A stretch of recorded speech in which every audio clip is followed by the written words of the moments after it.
Okay everyone, in this video I'm going to tell you how to do some useful data transformations.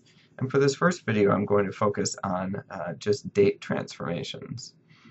So first, we're going to need to open a data file. So for these purposes, I'm going to go out to our food sales data on icon, and we're going to open food sales cleaned spring 15.save. When you click on download and open, you should get a data file that looks like this. Now this file, I've already created most of the date fields that we need, but I'm just doing this for demonstration purposes, and you can do these manipulations on some other data sets. Okay, so when we're writing code, we need to open up a new syntax file. So here's a syntax file in SPSS.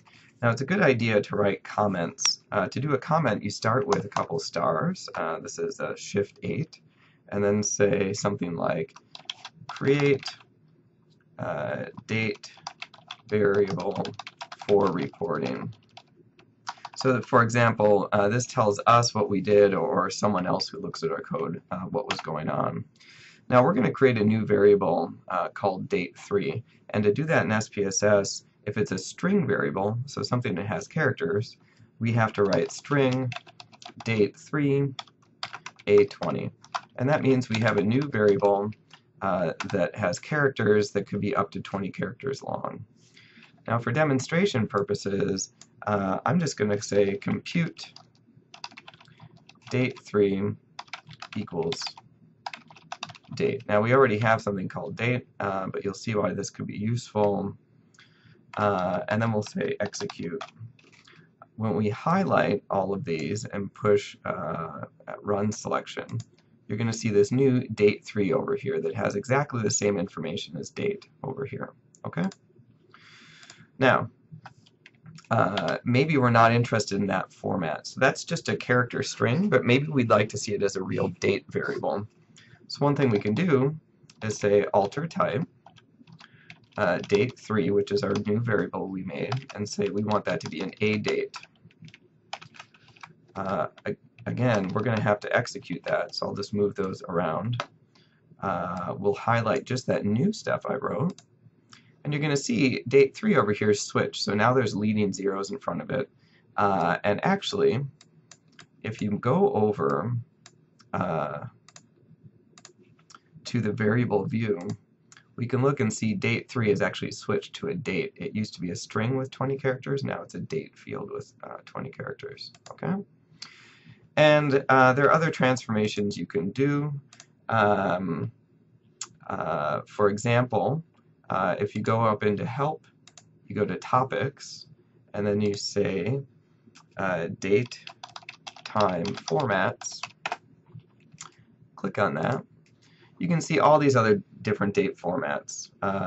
You can have just the year listed, just the date, or the day, month, and year. You can have times listed, and so on. Okay.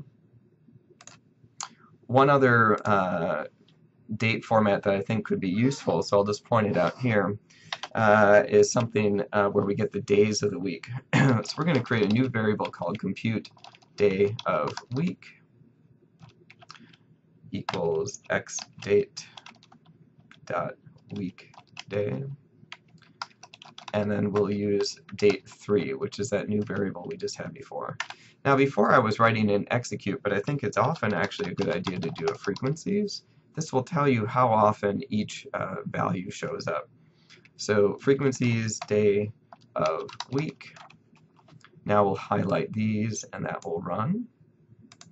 We have this new variable day of week that shows over in the upper right hand side. We can actually see that there are like a value of 3.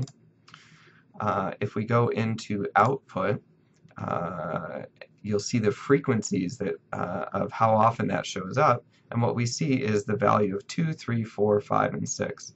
In this case, that stands for Monday, Tuesday, Wednesday, Thursday, and Friday, and we don't have any food sales data for the other days.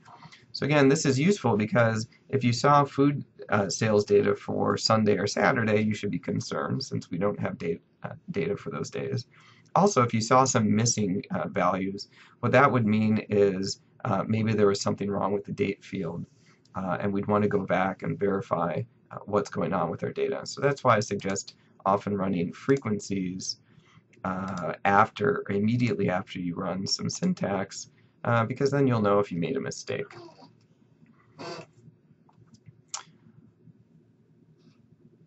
So I think that's how we'll stop this video. That's the end of our date transformations. The next video I'll tell you a little bit how to do some other transformations that you might find useful.